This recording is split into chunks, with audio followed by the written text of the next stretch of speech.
Bienvenue pour cette exploration des activités d'API. On s'est basé sur leur site web. Leur slogan est assez direct, hein.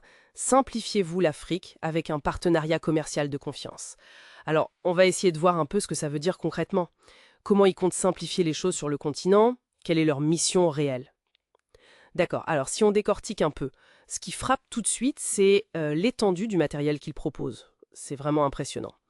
Ça part de choses assez basiques, on va dire, pour l'agriculture, des semoirs, des charrules, et ça va jusqu'à des installations beaucoup plus complexes. Par exemple, j'ai noté des citernes souples pour stocker des liquides variés, des serres type tunnels ou alors chapelles, et même des équipements complets pour des laiteries ou bien des abattoirs de volailles. Avec tout le détail, hein, éviscération, ressuage, plumage, tout y est. Ils organisent ça en trois grands domaines: agroéquipement, équipement d'élevage et puis agro-industrie. Oui, et ce qui est fascinant ici, justement, c'est de voir comment cette diversité, dialogue avec leur mission affichée. Ils disent présenter, argumenter, accompagner, concrétiser. Ces mots-là, ça suggère que ce n'est pas juste de la vente pure et simple. Il y a une idée d'implication, de suivi. Ce n'est pas seulement une liste de produits sur un catalogue. L'expression partenariat commercial de confiance, elle prend tout son sens ici.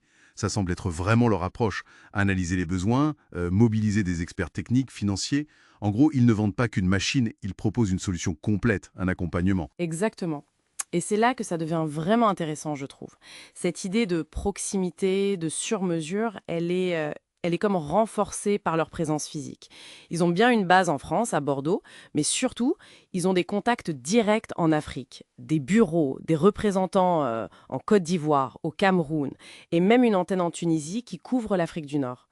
Et le fait qu'ils donnent les noms Narcisse Kofi, Davi Edango, Loetar Mbiakecha, Rania Mestiri, et même des numéros WhatsApp directs, ça rend le partenariat beaucoup plus concret, plus accessible, non? Ça montre une volonté d'être là, sur le terrain, malgré la distance ou la complexité. Tout à fait, c'est un signal fort d'accessibilité. Et cette complexité, on la devine aussi à travers certains équipements très spécifiques qu'ils listent.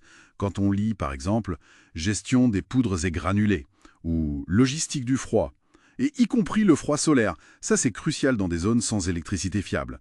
On comprend qu'API se positionne pour gérer des défis techniques et logistiques qui sont assez lourds. Ça donne du corps à leur slogan « Simplifiez-vous l'Afrique ». C'est un peu comme s'ils disaient « Vous avez un projet complexe, laissez-nous gérer les aspects techniques et logistiques ». Et puis, la mention de lignes complètes pour l'alimentation animale, l'extrusion ou de groupes électrogènes très puissants, jusqu'à 3000 kVA, ça confirme qu'ils sont équipés pour des projets d'une sacrée envergure. Donc pour résumer un peu tout ça, API, ça apparaît comme un acteur un peu à double casquette. D'un côté, c'est un fournisseur avec un catalogue hyper large, vraiment ça couvre quasiment tout, du matériel agricole simple, la charrue, jusqu'à l'usine complète d'aliments pour poissons ou l'abattoir de A à Z. C'est ça. Et de l'autre côté, c'est ce partenaire qui insiste beaucoup sur l'accompagnement personnalisé, sur l'expertise technique, la présence locale. Tout ça pour faire aboutir des projets qui sont souvent complexes en Afrique.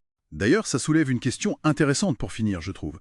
Étant donné qu'ils mettent tellement l'accent sur ce partenariat sur mesure, adapté à chaque région, à chaque contexte local, qui sont très différents en Afrique, on le sait, comment est-ce qu'une entreprise comme API arrive à trouver l'équilibre entre cette adaptation locale très poussée, très personnalisée, et, d'un autre côté, l'efficacité et les coûts que permet du matériel plus standardisé? Naviguer entre le sur-mesure local et la standardisation pour rester compétitif, ça doit être un vrai défi permanent pour eux, non?